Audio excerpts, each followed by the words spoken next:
malapit sa Mabini Academy and right now may pupuntahan tayong Japanese restaurant.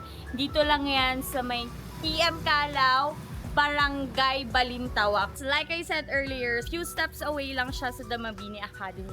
And we are here right now sa Kawa, a newly opened Japanese cafe. So come with me and let's discover bakit siya tinawag ng Japanese cafe. Tara! I'm Francis Abellano, the branding director of Kawa Japanese Cafe from the Pravel Multimedia Services. I just entered Kawa Japanese Cafe a few months ago kasi they're trying to build the brand na as an authentic Japanese na affordable. 8 years ago, nag-start ang Kawa Japanese Cafe sa isang alfresco area sa Candelaria sa Quezon. So, yung peg nun is mga maki, sushi type of service lang, cafe, and drinks. Until nag-pandemic. Nung nag-pandemic, medyo humina yung kita. Naging ano na lang siya, via online, hanggang sa bumalik siya after several years. So, nung nag-rebrand, eto na, nanganak na yung Kawa Japanese Cafe. So before, hindi po talaga siya Kawa Japanese Cafe. It's a Filipino-Japanese cafe before. Yes, it's a fusion of Filipino cuisine with Japanese touch. So, doon nag-umpisa yung konsepto ng Kawa. So as of now po, ang pinaka-main focus niya na is more on Japanese food talaga. Authentic Japanese food. Yes. So, when we rebranded, yung nung nag-pandemic nga, na isipan ng owners na what if gawin na lang natin siyang pure and solely authentic Japanese food since mahilig sila sa Japanese food. At the same time, si Sir Jason ay isang barista. So, they combine yung love of Japanese food ni Ma'am Aiko tapos yung pagiging barista ni Sir Jason, pinag-combine nila. Since nga, nung Filipino Japanese restaurant pa siya, Kawa, yung literal na Kawa ng Filipino. Pero, when they researched, sa Japanese pala, ang Kawa is a river. At the same time, it's a flow. Kumbaga yung infinity. When you enter the Kawa Japanese Cafe, sasalubong sa iyo yung ambience ng pink and gold colors. Bakit pink? Japanese, sakura. So that's the reason behind kung bakit pink yung cafe.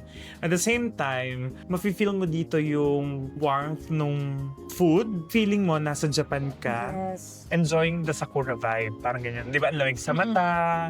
Tapos yung warmth ng Very food. refreshing. Refreshing. With the ramen, with the salads, with the burgers, and takoyaki and all. Branches of Kawa is in Candelaria, Quezon, Lucena City, Quezon, in San Pablo City, Laguna, and the newest branch is in Lipa City, Batangas. In every restaurant, ang challenge dyan is first the competitor. Pero the edge of Kawa is its authentic Japanese food, the affordability, at the same time, yung ambience talaga, ayun yung binabenta. And if you go to different Kawa branches, malakas yung wifi, malamig, kaya siya dinadayo. So at the same time, malawak yung parking area natin, malawak yung space area natin dito sa loob ng restaurant. So, if you guys wanna try the Kawa experience, pwede kayong mag-reserve dito sa Kawa for events, for intimate gatherings, meetings, and all others.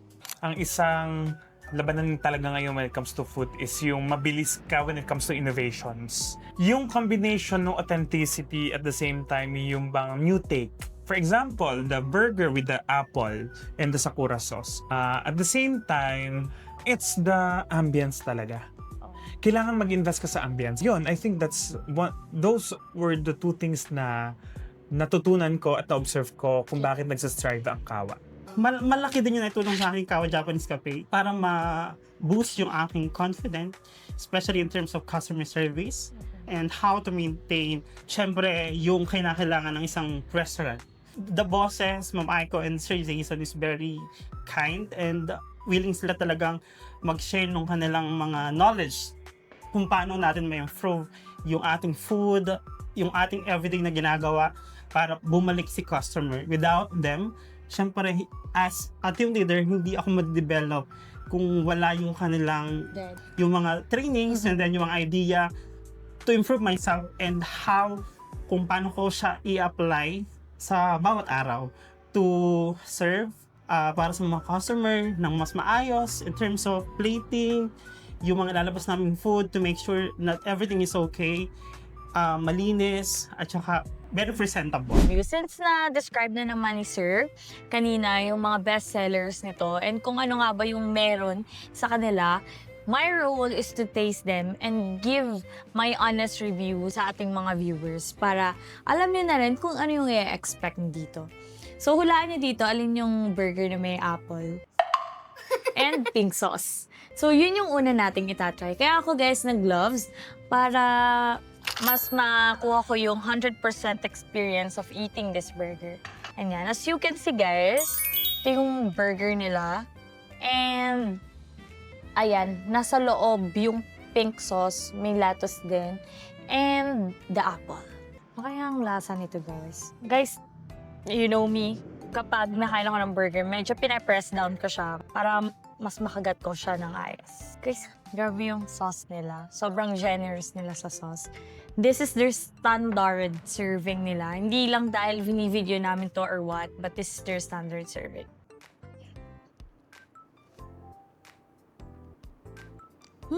Wait, isa pa. Hindi pwedeng yung pink sauce lang yung matikman ko.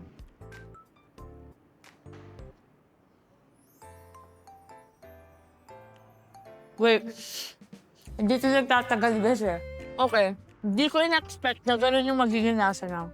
Pero if you're looking for a burger, not a classic burger, but yung burger na may different na atake kapag tinikman mo siya, go for this one. Yung may apple and may pink sauce nila. Alam niyo kung bakit guys? Kasi it complements, the taste of the pink sauce and the apple complements.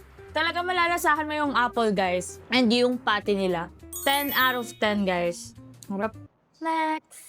Ito naman yung katana burger nila. Ito naman, chicken fillet siya with cheese and lettuce also. And meron silang Cheetos. Crushed Cheetos. So, ayan. Tikman natin. Ayan. Check this out.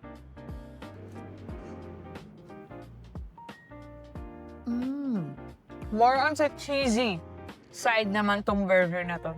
Well, kitang-kita naman sa presentation pa lang and plating itself. Yung cheese niya nag-overflow talaga.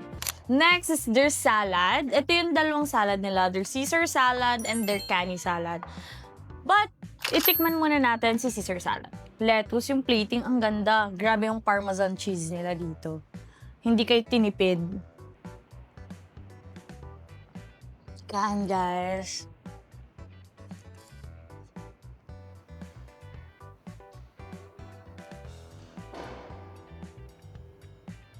Ubusin ko na to. Talaga. Hindi na nagpo-trip yung mga We all know kung ano naman yung Caesar salad, guys. Yung classic Caesar salad, ito yung ina-offer nila. If mayroon talaga sa cheese, lalo sa Parmesan cheese, you would love this one talaga. Kasi gusto nyo yung cheese. Pakita ko sa camera.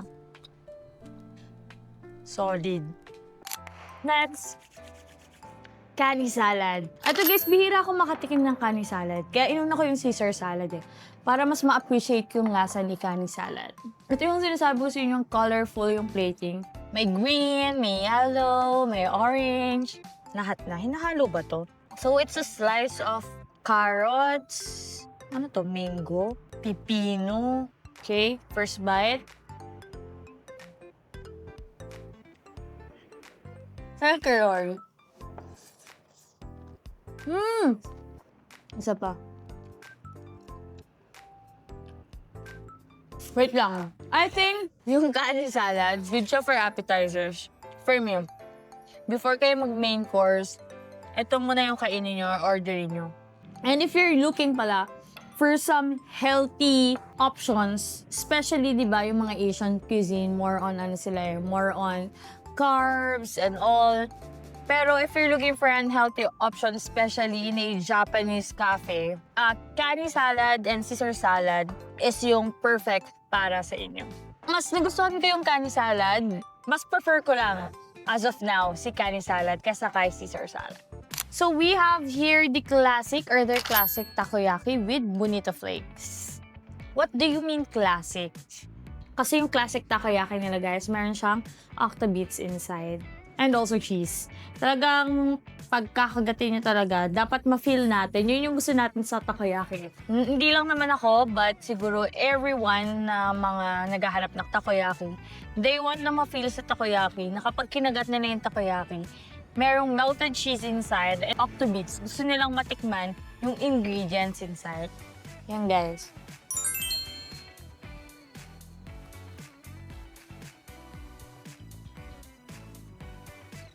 To be honest, natikman ko yun sa kanina.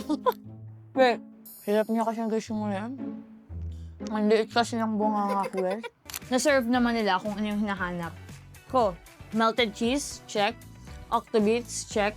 And yung kanilang flakes, check them. Plus the sauce. Eto, guys. By the way, nalimutan kong sabihin, yung serving nila, for me ako kasi hindi talaga ako super madami kumain.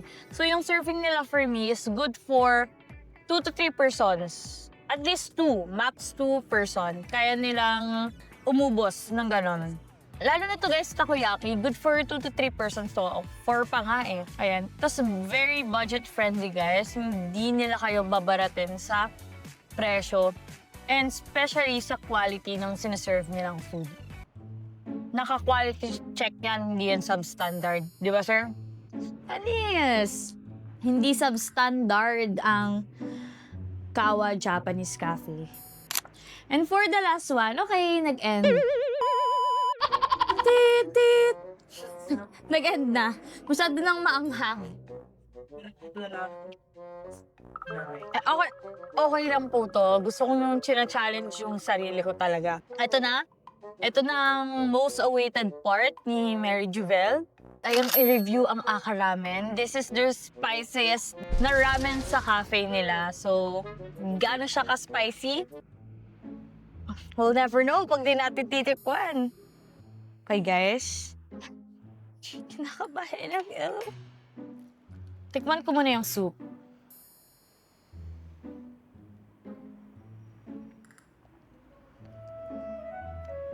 Ay, hindi naman pala. Isa pa, haluin natin. Baka naman nasa ilalim yung sili. Very creamy, guys, yung ramen nila. Very creamy. Meron din silang boiled egg here. Tikman na natin, guys. The full Japanese experience. How to eat properly ang ramen. Pag di maalam mag-chopstick, magmaalam-alaman ka na lang. Yan. And then, ganyan.